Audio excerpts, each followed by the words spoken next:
My name is Craig Chretien. I am a retired special agent with the Drug Enforcement Administration, and I was in that capacity for more than 26 years. And today we're breaking down drug trafficking scenes in movie and TV clips.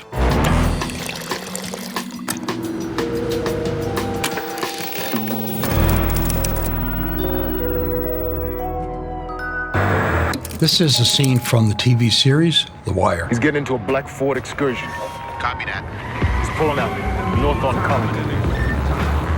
The Wire is probably one of the more realistic TV shows about drugs and drug trafficking. I was in charge of the DEA office in Baltimore, and I would be interviewed on several occasions by David Simon, the creator of The Wire. And Ed Burns, at that time, was in one of the task force groups in the Baltimore office. So I knew both of them long before the series was created. 1171, nothing on this side. All right, hold your positions. I'll take a look.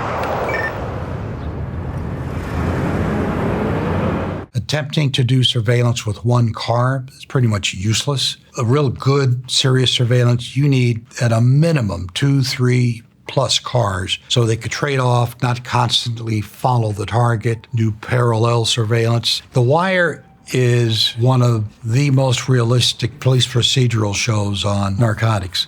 Some of the characters, I knew who they were portraying. Some were composite characters. Some of the portrayals I didn't agree with, but overall, I thought it was an excellent, excellent show.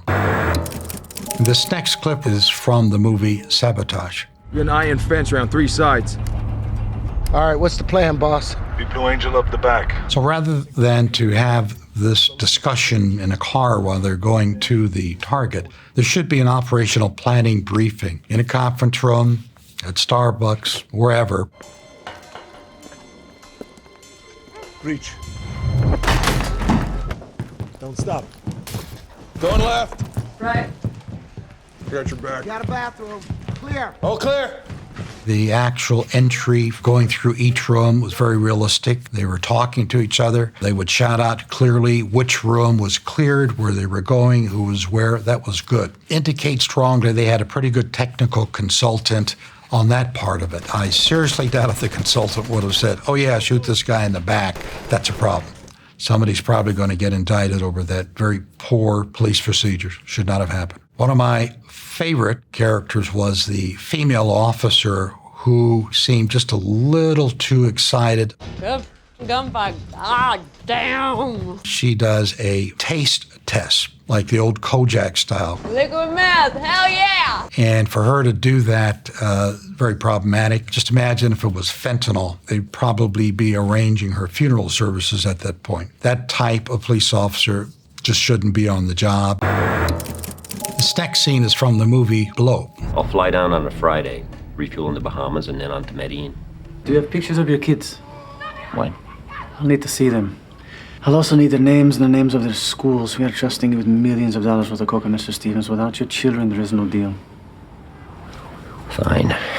This movie was based on real-life events. As the cartels were expanding, particularly out of Colombia, they needed more personnel. More people to make the drugs, transport the drugs, more planes, bigger planes. So there were several trafficking groups that would have a form of a job application. You would literally write down what you did before, who you worked for, how long. Sometimes they'd ask, hey, what's your wife's name? Who's her mother? Where does she live? And if something went wrong, then they have that person's family in Colombia, let's say, and they'd do whatever they would do there as retribution. Do you have pictures of your kids?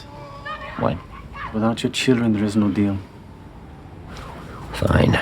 To ask the American pilots for photos of their kids, that's a little over the top. Traffickers might ask for that level of information, photos of the kids, but most American participants in this group, they would not normally give photos of their kids or their family. I've never heard of that. Next up is a scene from the TV series Breaking Bad. What are you doing? These are my good clothes. You can't go home smelling like a meth lab. Yeah, you can. I do. This type of lab, years ago we used to call them Beavis and Butthead type labs. In other words, pretty much anybody could go and mix the right chemicals. What sort of surprised me is that Bryan Cranston's character, who is a real chemist, he's pretty exposed, also not wearing gloves. That would be sort of unrealistic. A real chemist wouldn't go without having all the protection and just start mixing these types of chemicals. In this scene, you don't see a lot of sophistication on how the chemicals are mixed or measured. It just seems a little haphazard, although in the scene, the product that does come out seems to be pretty good. The next scene is from the TV series Narcos. No cat deserves this. You gave someone your passport? You trying to get Puff through immigration? Puff?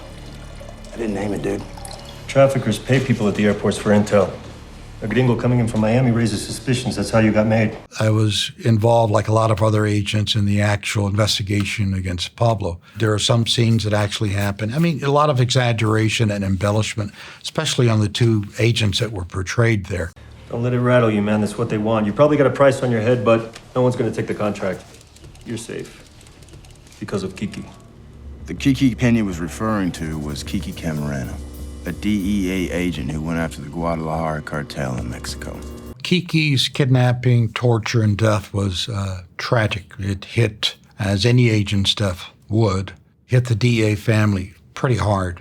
And everybody in DEA pretty much stopped what they were doing. We put so much pressure on the Mexican authorities that we pretty much shut everything down for a while. They went after them so hard, every single narco in the world got the message that the DEA is off limits. There were many of us who knew Kiki, worked with him, knew of his work. He was a fine, outstanding agent. His death was just tragic. Do not tell Connie that story. I won't. But you shouldn't forget it either. Why? This cat is DEA. As far as that poor little cat getting killed, I was in charge of international operations for a couple of years. I just don't recall anybody losing their pets. This is a scene from the TV series Euphoria. This clip does a pretty good example of showing the sometimes confusion during dynamic entry. In other words, how fast the team goes into a room, who goes first, how you communicate. You want to get in and clear every room as soon as possible and then do whatever you were there to do. Having said that part, the actual technical part of the entry I thought was problematic. You don't shoot at a door or a wall not knowing what's behind it. Could have been a hostage situation, a lot of unknowns. Time is on their advantage. They could easily back up, look at other options, maybe call in a negotiator. This next clip is from the TV series Ozark. Okay, what did these guys take from you? Was it 8? Is that what they said? I'll get you that. I'll put that together. I'll make you whole. You call it earnest money, okay? I give that to you.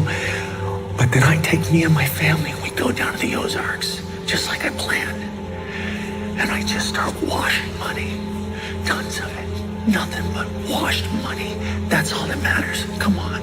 The character Marty had a pretty good proposal. He's not only trying to save his life, but he's proposing sort of a long game option to the trafficker. Earlier on, 70s, 80s, handling money was a problem. There was so much money that they had difficulties getting it from the United States back to Colombia or whatever country was the source country. At one point, before counting machines were in popular use, one smart money handler in the States decided to weigh a duffel bag of bills. He weighed 100 times and always came up with a plus or minus 0.21%, and would get the trafficker on the receiving end to agree, because the longer you sit on the money in one place, the more vulnerable you are to police activity. 500 million in 5 years. No question. You have 48 hours to get me my money. Okay. Fast forward to today, with cryptocurrency, it's a whole other ballgame. We see more and more traffickers using that vehicle to be paid, transfer money, hide money. So that's something law enforcement is just getting on top of the last few years. Sometimes there are opportunities to meet with the trafficker, and you weigh the odds. You weigh how close can surveillance get, where is the meeting going to take place. and you sort of equate it. If it's 50-50, when I was a supervisor, I'd usually say, it's not worth it. If it's 51% in favor of the crook, definitely not worth it. Do it another day, another way. There is no dope deal worth anybody's life.